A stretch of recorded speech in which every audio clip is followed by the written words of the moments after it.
Shalom, shalom. First and foremost, I want to send all praises to Yahweh by Hashem, Yahweh Shai. Double honors to the apostles and elders of Great Millstone who rule well. Peace and salutations to the hopefully elect individual. This is your boy Azar coming at you from the GMS Miami camp. The title of this lesson is don't make the Most High make an example out of you.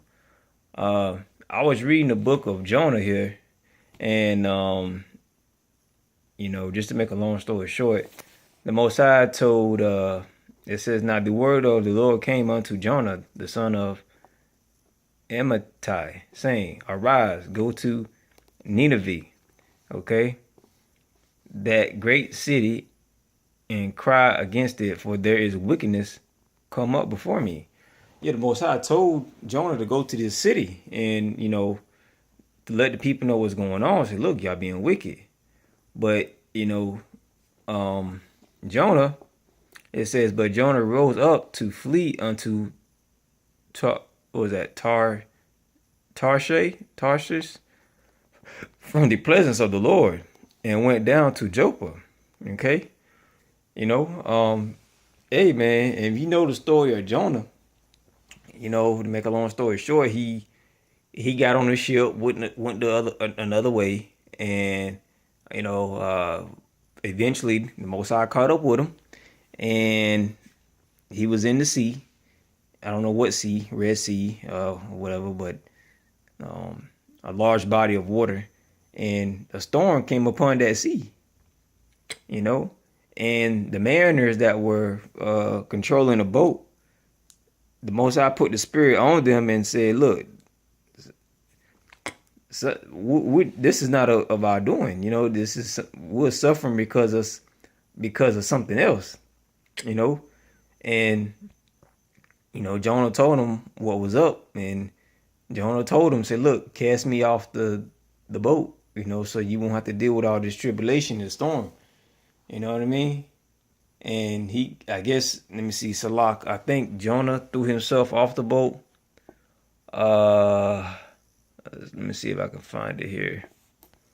Salak, my camera. Okay. The men feared exceedingly. Okay, wherefore, crying, let us not perish. So they took up Jonah and, okay, Salak.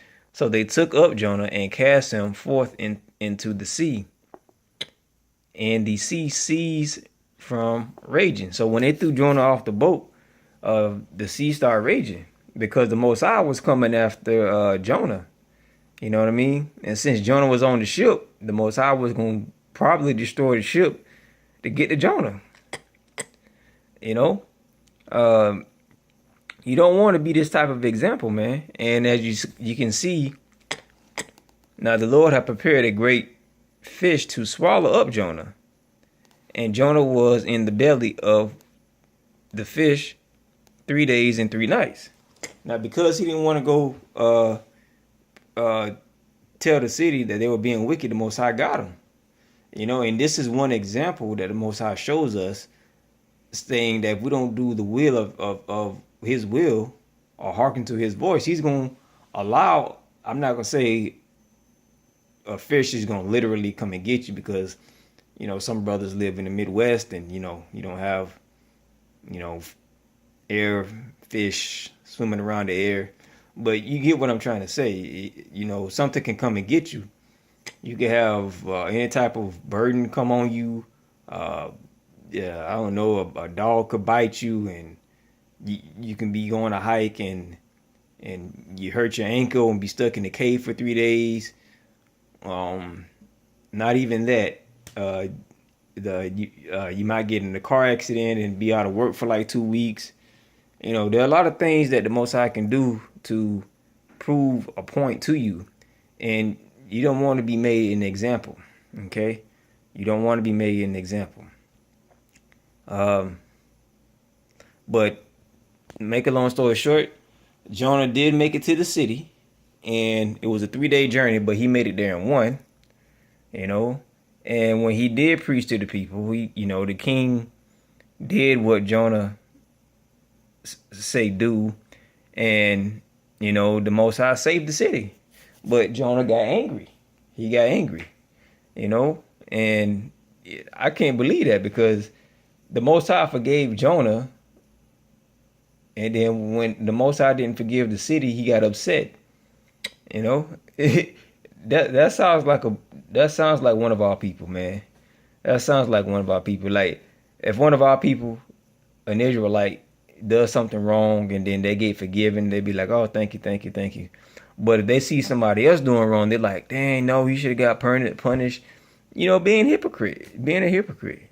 You know, and I'm gonna tell you like this, man. Me, one of my like today at camp, you know, I had to get my car fixed today, and my brake cylinder wasn't working, so it had been working for like a week. So I didn't have to, but I chose to do it today. Now, I could have got my car, today when we had camp. Now, I could have gotten it done, took a day off and done it. You know what I mean? But, I had to do it today. I didn't have to. I just chose to do it today. And one of the brothers rebuked me. Actually, several brothers rebuked. A couple of brothers rebuked me for doing it during the time of camp, and I didn't do it intentionally to displease the Most High. I just saw it as an opportunity, since I was already off, just to go ahead and get it done, and then just head on to camp. But when you get into this truth, man, you become deeper and deeper in this truth, and more things are expected of you. So, and I was thinking, like, it kind of terrified me when some of the brother told me, and it just, like, during camp, after camp, we usually go to the garage and chill, and he was telling me on our way after camp back, we were walking to the garage, and I was just, like, inside I was just afraid. I thought I knew I was going off, but I just thought I wasn't, my confidence went down, and I was just scared, man. And you got to seek the Lord with fear and trembling. That's what the Bible says. But now I'm feeling a lot better.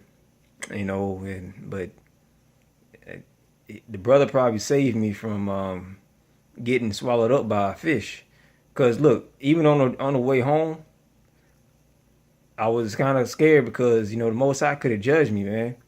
I could have got judged. I could have got judged today. I could have gotten a car accident after getting my brakes done. And man, it's crazy, man. So don't be an example, okay? Because the Most High could have made me an example of of getting personal shit done on his day. And like I said, I didn't do it intentionally. And that's probably the same thing, the case with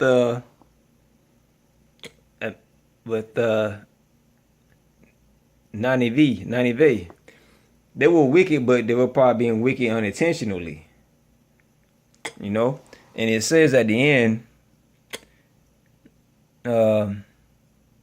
hold on, and it says at the end here, well, close to it, but and God, okay, and Yahweh, the Lord thy power, saw their works, and they turned from their evil way. And Yahweh repented of evil that he has said that he would do unto them, and he did not. So, being that they recognized they were wicked, listened to Jonah, turned from their ways, they took Jonah's